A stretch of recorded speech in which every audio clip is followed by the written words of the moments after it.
एबे आमको कहीं अटकाई पारे ना। ट्रांसजेंडर को पाई खोलिला प्रथम मस्जिद। पवित्र रमजान मासरे बांग्लादेश रो ढागारे ट्रांसजेंडर बा तृतीय लिंगी संप्रदाय पाई एक मस्जिद खोला जाइछि। ब्रह्मपुत्र नदी रे मेमन सिंह निकटर सरकार द्वारा दान करा जाइथिबा जमी उपरे ट्रांसजेंडर संप्रदाय पाई यह प्रतिष्ठा करा जाइछि।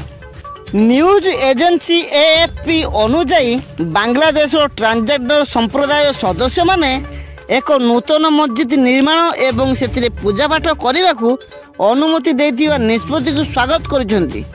ट्रांसजेंडर संप्रदायर नेता जोयता नटुल को यही निष्पत्ति को स्वागत करिसेंती जे वर्तमान ठारू कोनोसी ट्रांसजेंडर व्यक्ति को आम मस्जिद रे प्रार्थना करने को केही अस्वीकार करि परिबे नाही। वास्तव में यही मस्जिद सरकार को दान थिबा जमी उपरे निर्मित होइछि।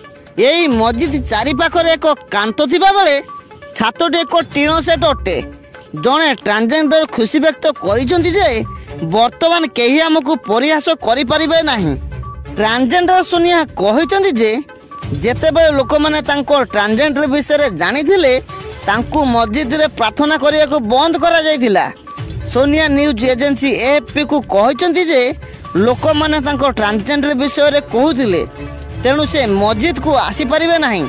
से कहते जे ट्रांसजेंडर माने केवल घरे प्रार्थना करें एवं मस्जिद को आसीपार उचित नुहे। सूचना आज एतिकी। जदि आपन को आम भिडियोटी भल लगी तेबे भिडियोटी को लाइक करूँ, सब्सक्राइब करूँ, कमेंट करूँ एवं सांग मान सहित शेयर करूँ। रहिली, नमस्कार।